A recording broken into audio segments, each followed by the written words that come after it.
So you're done. I like those masks, but I'm not sure the city. I didn't work too badly. I guess we'll see. Maybe I'll switch. Oh, yeah. That's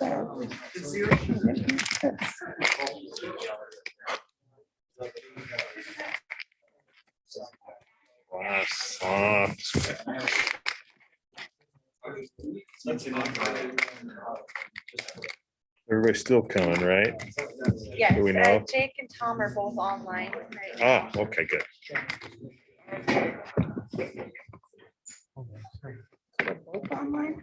when we Kansas City play Sunday. Oh, somebody that beat them. Can't remember what their name is I was trying to remember why you're not wearing there. because I'm a true fan. That's why. Plus, those blue masks scratch me. Get that 5 o'clock shadow, and so I was trying to test this one out. I'm not sure this is any better though. It's kind of tight.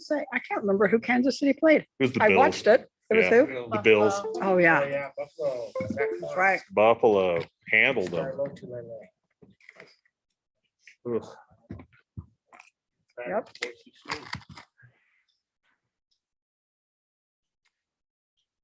All right, let's see here. I didn't know that was gonna happen in Provo. I'm not sure. One. There we go. Officially, it's 4:30, so we'll call to order the study meeting, of the West Valley City Council. We note that we have a quorum present. Okay, yes, we have all council members participating. It just wasn't showing on the screen. So with that, then, we'll get started on our business, the minutes of October 5th. A motion on those if they're good as they are. Move to approve the minutes of October 5th. Second. Properly before us, then without objection, the minutes will be approved.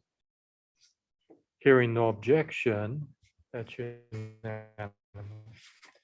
Let's see, reviewing our agenda for later tonight, there have been no changes. It looks like a short agenda, but we'll see. Any questions, comments? Anything we need from staff before we get there? Okay. Then we'll go to the awards. Utah Recreation and Parks Association City Award Presentation. And so We have somebody that's coming to present, and I remember her first name, but not her last name. Nancy's not here, but I don't know that there's anything more really to Yeah, say about I it. think this one was for the outstanding department. Mm-hmm. Okay. We've had a couple of different reasons, but anyway. So any questions on that? So they just come and do their presentation and we thank them for recognizing us. Yep. Yeah. Oh, Nancy's on there.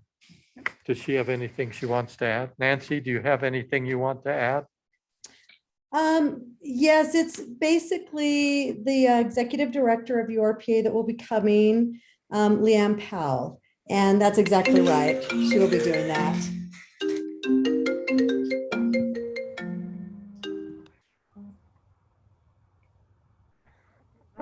What was someone, sorry, Nancy, to have you, that did not mean you had to stop talking. So, Oh, I apologize for that. so anything else? No, thank you, Mayor. Okay, thank you. Let's see. Next, we have a couple of public hearings. And since these are very similar, I'm going to mention both of them. And then it's Steve Lehman going Yes. to do these. He'll be online. Okay, he'll be online. And so we'll hear about application SV-2 2021 and SV-3 2021. Will be taken care of in our meeting by ordinance 21-59 and 21-60. And these are alleyway vacations at two different locations on Stratford Avenue at 1685 West and one between Claiborne Avenue and Russet Avenue, pretty close to that same location. So with that then, Mr. Lehman. Thank you, Mayor. Steve Lehman with the Community Development Department. As the mayor mentioned, these are 2 alley vacations, each to be done separately as they are in different locations. The first one is the alley vacation between Warnock Avenue and Stratford Avenue. And I appreciate Mr. Benderson bringing up some illustrations for you. So this first application is the request between Warnock Avenue and Stratford Avenue. Just by way of a little bit of information, the Chesterfield subdivision plat, which is in this location, was platted in 1914. This 16-foot alley was part of that subdivision plat. We presume that that 16-foot alley was a means to provide access for those properties that would front Redwood Road.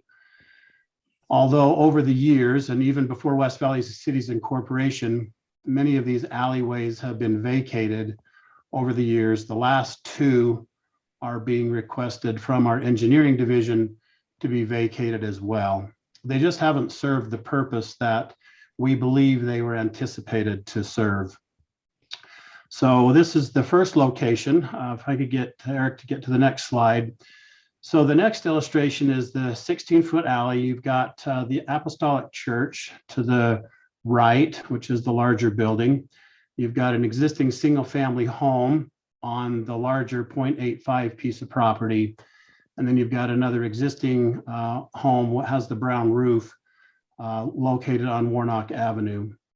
We have a couple of photographs of the alleyway for you. The first illustration is taken from the south. So we're standing on Stratford Avenue looking to the north. The carport to the left there is for the home that's on Stratford Avenue.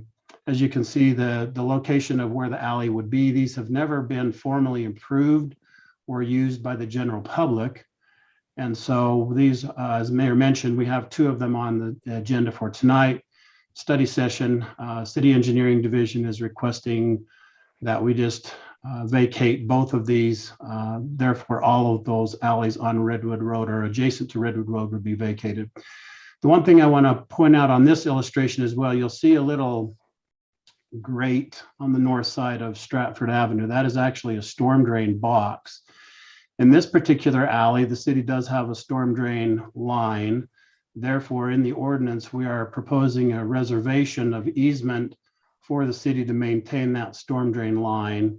But for all other intents and purposes, when the alley is vacated, should the council choose to do so, 8 feet of the alley would go to either property owner on either side. The next illustration is taken from Warnock looking to the south. You can see the large vacant property to the west adjacent to Redwood Road.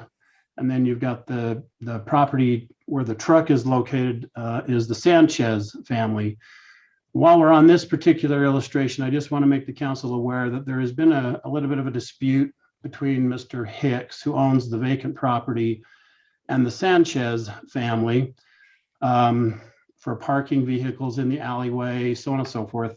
I've talked with Mr. Hicks on a number of occasions and really told him that their dispute is unfortunate, but doesn't really affect the proposed alley vacation. And in fact, he would be benefiting by gaining 8 feet of the alley that would help further his development proposals in the future for the larger piece.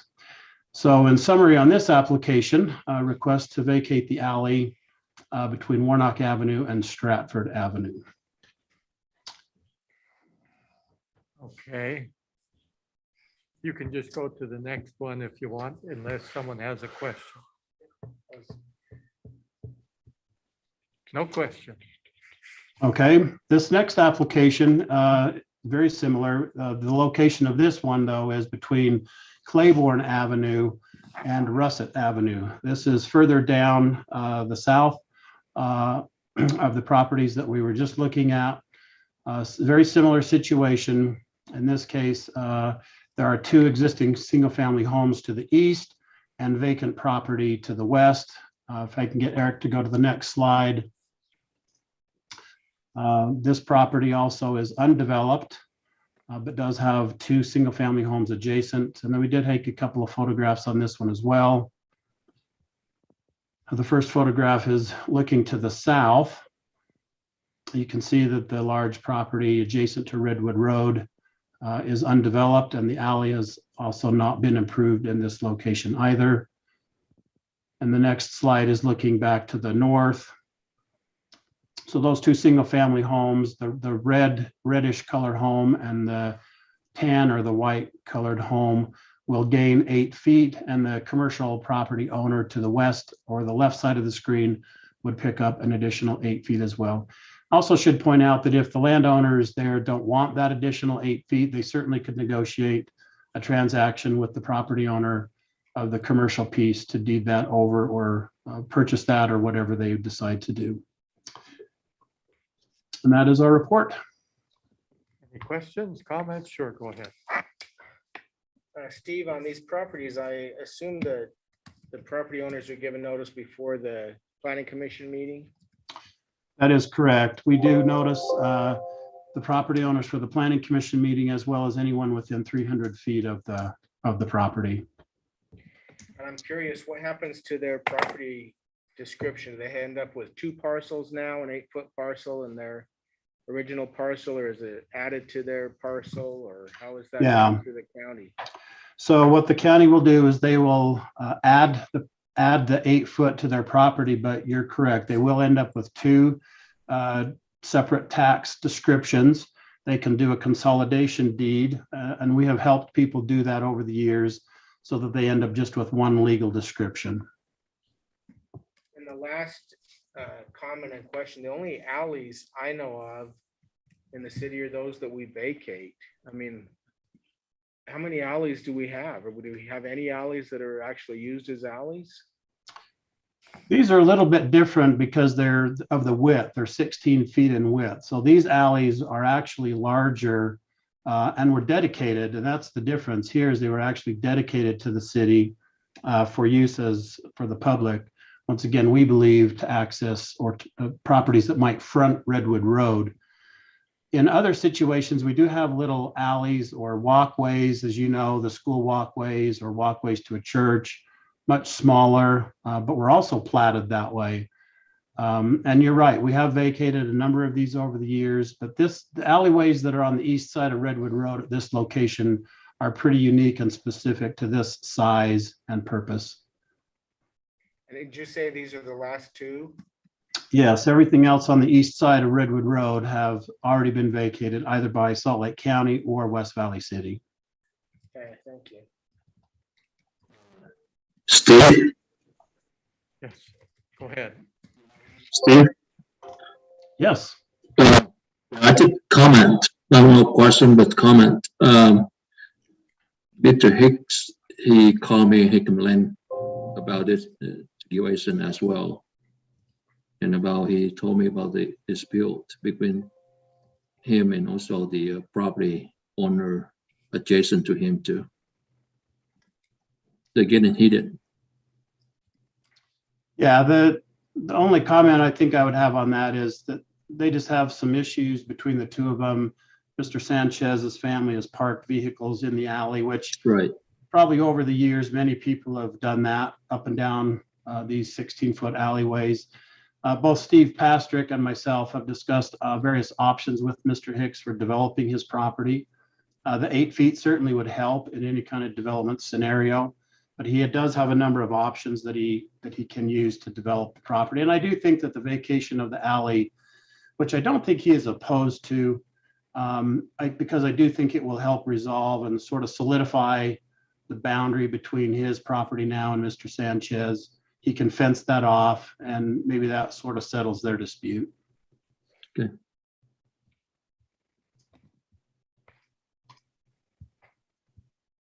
Not hearing any more questions or comments, then thank you, Mr. Lehman.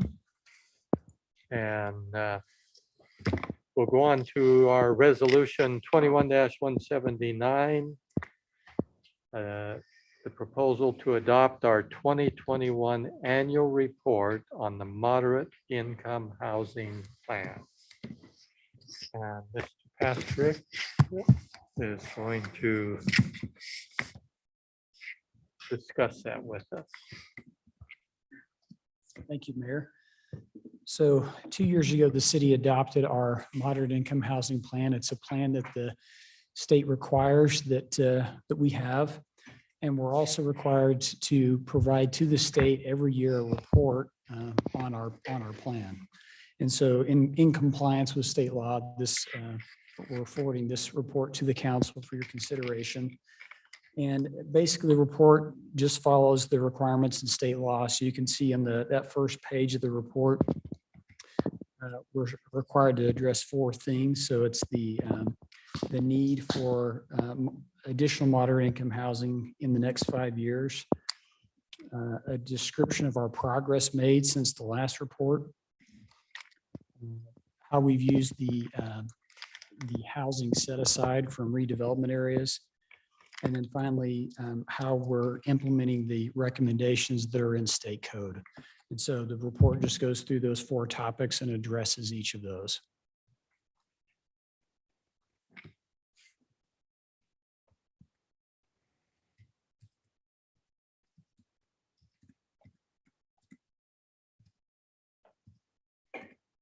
Questions?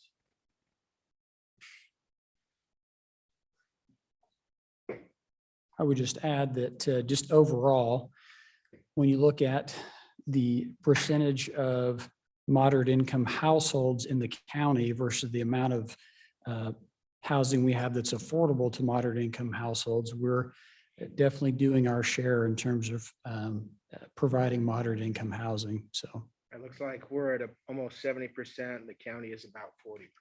right, in terms of households that are at that income level, yes. So we're not under any pressure to create more moderate or low income housing.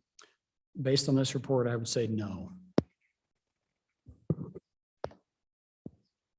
And then there at the end of the report are the various items that the state has outlined that we're supposed to try and comply with. But I think, what's the current, is this the ones where you have to meet 4 or 5 of the criteria? Correct. So in our city, because we have light rail, we're required to have 4, and we do well beyond 4 in terms of compliance. So there's a list of, I believe, 26 different strategies in state code, and we have to varying degrees used most of those. I thought that we had, I thought there were, most of them we were already in compliance with or using.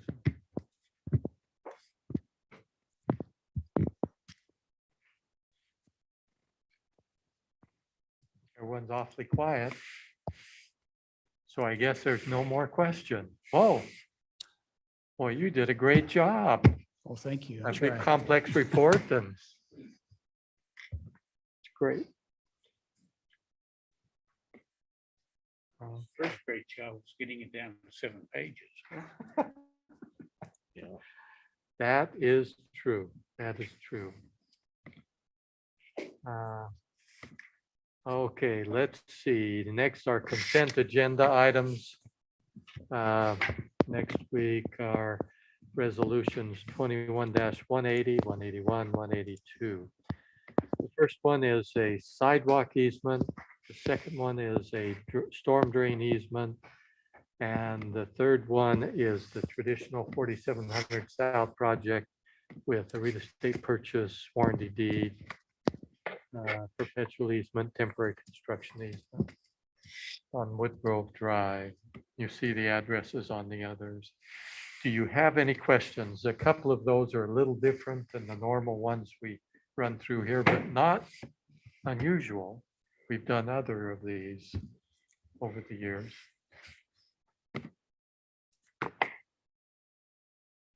No questions, huh?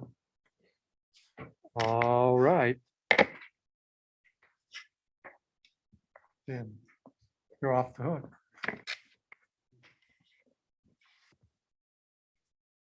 Let's see. he's off the hook for a minute. He might have something else to Yeah. say. Now we have, though, the 4100 South wrap-up report.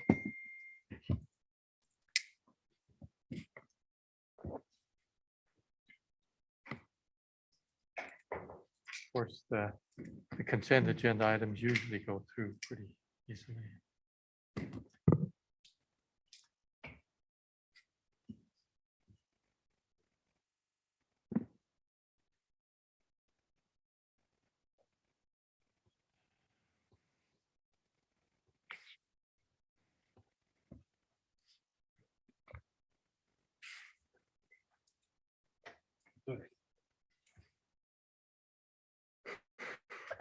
Good afternoon. I have been asked to give a report on the 4100 South, just as a wrap up.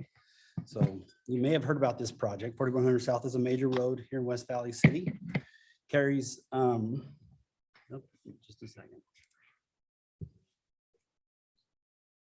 Hang on here. Okay.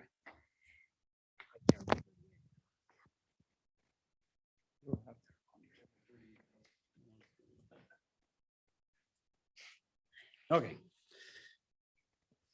4100 South is, this was a pretty big lift for us. This was from a city, of all the roads that the city owns and maintains all by itself, this is our biggest and most, it's the busiest. And and it was in horrible condition, which you probably would recall. The pavement was rough and we had various just problems out there that we were grateful for the opportunity to fix. So I just wanted to cover some of those things and kind of highlight what we've got. Right now, this was a complete pavement reconstruction. We dug it up. There was some good stuff we dug up and some bad stuff that we dug up. And now we've got a very consistent pavement section for that 2 miles of roadway with good materials that are going to last for a very long time.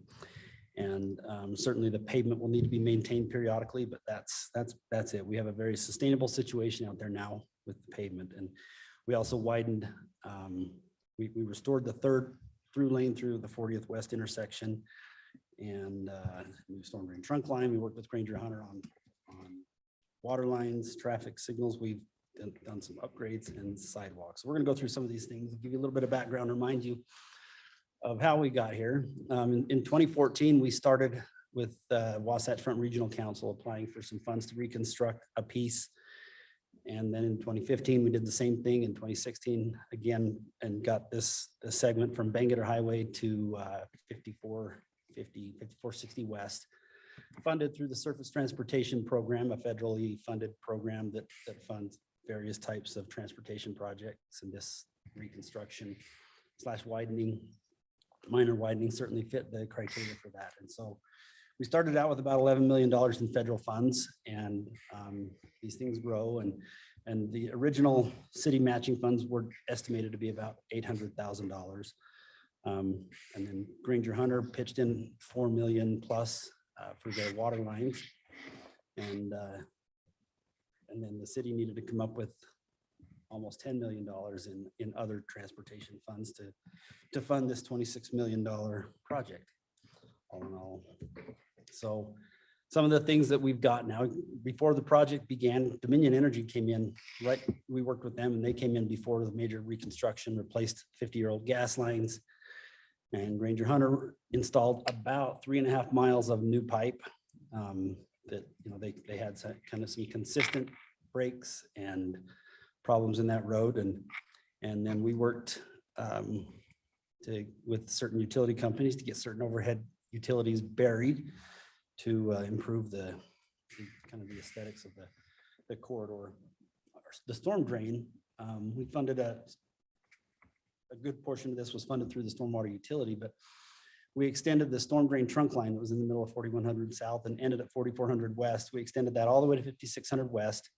And so now we have a great storm drain system where we used to consistently have drainage problems.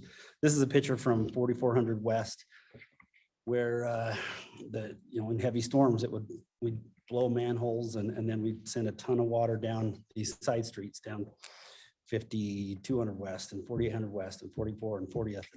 And now all of this water goes, we took water from the Ryder Canal system, which is actually over capacity, and sent it to the Decker Lake system, to the drain that's in Bangor Highway that goes to Decker Lake, which actually has additional capacity. And so this was a big win for us from just kind of a flood management standpoint. So that was a great component of this project.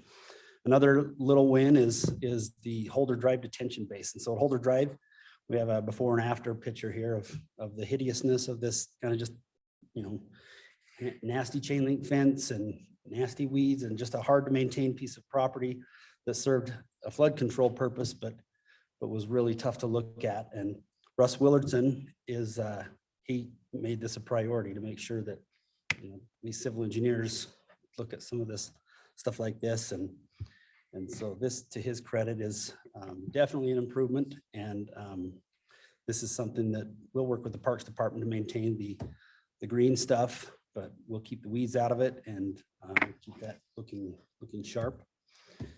Traffic signals, we reconstructed a handful of signals. The 4800 West signal is brand new. The 4400 West signal was completely reconstructed. And 40th West, between the previous project that we did and this project, is now basically a brand new signal. But one of the great benefits that we got from this project was connecting them to fiber. So we have video that we can get that we and the public can access 24/7 as part of UDOT's traffic camera network to see what the traffic's looking like on 4100 South. So we're grateful for that. That's a nice upgrade. At Acord Way, we've got a school crossing it's a reduced speed school zone. And but it's also a heavily used pedestrian crossing outside of the school hours. And so we opted to use this overhead school pedestrian assembly, this pedestrian actuated signal that it's not really a signal, but it brings attention to pedestrians crossing the road with that blink out sign that lights up once the button's pushed. And we've seen some good results from that. The police department spent a fair amount of time doing some operations to raise awareness to the public about school zones in general and how you're supposed to treat a school zone.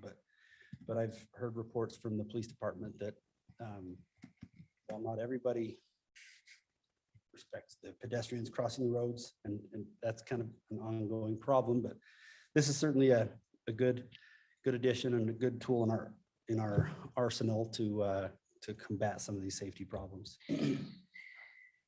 At Station 72, we installed a fire. It's an emergency vehicle hybrid beacon. It's kind of as the fire department opens the doors, the little blinky lights send a signal to the sensor to turn on the flashing red lights in the signal. And I think we're getting I think they like it. I think it's working well, and we're getting good reports from the fire department that's definitely, the vehicles are stopping for that and they're paying attention to that. So John's nodding his head. And one of the things that we didn't have on this road was a consistent park strip. We had actually unoccupied right of way behind the sidewalk. And so those were difficult things to talk, work with property owners as we say, we're moving the sidewalk back into the right of way still. And, it kind of feels like an acquisition, but wasn't. But now we've got this lovely consistent park strip with trees and lights, and it looks great. And then you may have noticed we built a few walls out there. This is a huge credit to Wayne Pyle. We in the Public Works Department, we get a little bit myopic sometimes as we're planning these roadway projects. We kind of focus solely on the public works elements, the sidewalks, the streets, the curbs. And Wayne helps us to broaden our vision a little bit. And this was definitely a welcome improvement. This wall has done, it's cleaned that up quite a bit. And so it was a good opportunity that was taken. And it's actually, in my opinion, a good safety improvement as well to keep vehicles outside of these backyards. And then you're all aware, we worked with property owners to replace existing chain link fences and take out the kind of well, just the less desirable chain link fence and replace them with some really nice ornamental fence. And as you drive up and down that road, you can really see the difference. And it's again, another wise decision from our city manager to improve the look of that really important transportation corridor. So that really is my presentation, but I wanted to take an opportunity to say thank you to the council. We came to you with some very challenging situations, especially after we opened bids and we needed more money, and you guys were great to work with and recognize the importance of this project to the city. And so I just wanted to say thank you for your support. That is my report, and I'll answer any questions you may have. What's next? 4700 South is the big one. It's going to look and feel a lot like this. Yep, and we're working on a report to the council as well to give you an update on the status there. Nice job. It's an enjoyable drive now, going down 4100s. Thank you. Thank you. Okay. All right. Let's see, council calendar. Any questions? Hearing none, potential future agenda items.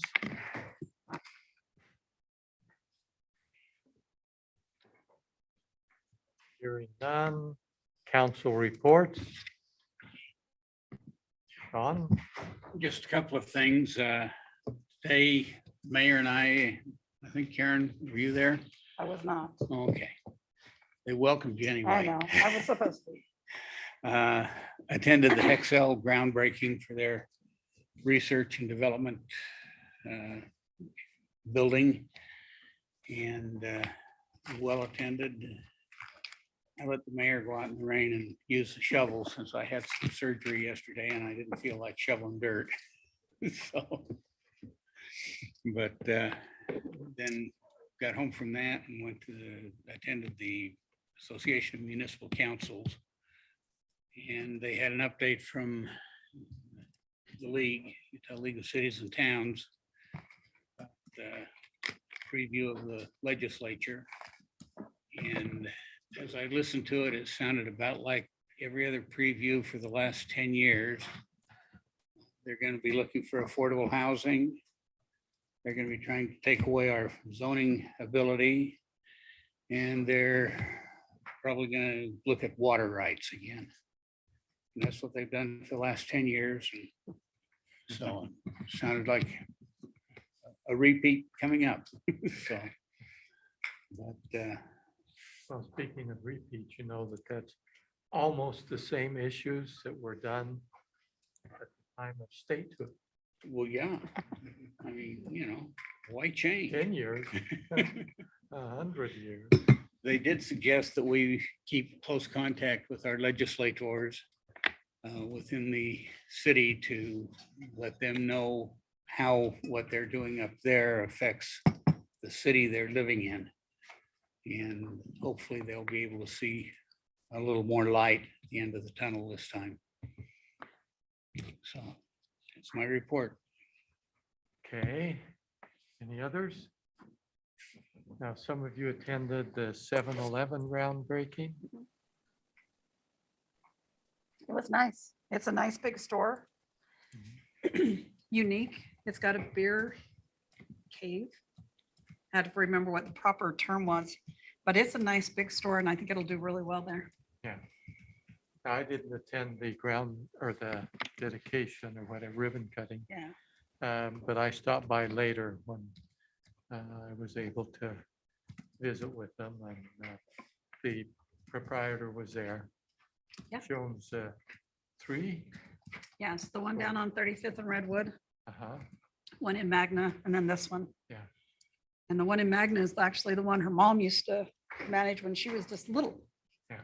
So she's worked at 7-Eleven for a long time. She had quite a few questions about what was going to happen in those areas around her. Mhm. There, the 7-Eleven there. Of course, the city doesn't own that, so we don't decide. So we'll see what happens with those properties. Any others? Yeah, this is Jake. Not a formal report, but I did want to add comment to the previous presentation about 4100 and commend particularly the CCT project team and those meetings that were had, the fact that there was a really easy to navigate website and that there were community members invited to attend those meetings and have face-to-face time with the contractors and developers and the city staff. For the few meetings that I did attend, I thought they were very productive and I really appreciated that approach. And I hope that that's the same. Maybe it doesn't have to be Sydney and that exact same group, but if I think that's a great model for community engagement and input that I hope we're also replicating with any other road projects that happen in the city. And then I also had an item to bring up, perhaps as an agenda item, but I forwarded an email just about concerns. So I know that the city, I know we're already looking at this, but just to go on the record and bring it up, that residents have brought up concerns about a safer crossing, pedestrian crossing for kids on the West Valley side who are crossing over that 7200 west out there at the new park, right? And I know that that's a interjurisdictional, I guess might be a way to put it. It's not just the city's prerogative to put in a lighted sidewalk or something like that, but did want to raise that issue there. And I know that city's looking at that already. But those are the two things I wanted to bring up. Thank you.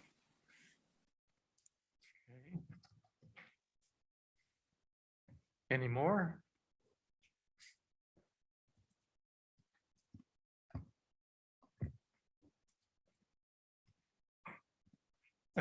Mr. Pyle, any comments? Well, so maybe I can just confirm what Councilman Fatisi stated. And I thank him for that information. So we are looking at the light situation and how we can help with that. And then maybe I just put in my 2 cents on 4100 South too. I kind of had the nice privilege of being separated from the project a little while I was gone on vacation, and then being able to come home and see everything all buttoned up as Dan reported. And it looks great and travels really well. And big improvement over. I actually been here long enough to remember last time we did major improvements on 41 back in like 2000-ish, which there were a lot of problems with that project back then. And I remember thinking, geez, it's going to be 20 years before we get another shot to do this. Here we are. We've been back around that cycle. And this time I think we did not only a great job on the roadway itself, but a lot of the community amenities. So I was really happy to see that. Glad you all, I've had several expressions of that same with you, and glad you all are getting to enjoy that as well as the residents out there. So that's it, Mayor. All right. Well, that completes our agenda. We do not have a need for closed session. So a motion to adjourn. Without objection, then we will stand adjourned. Hearing no objections, and that's unanimous. And we'll see you all at 6:30.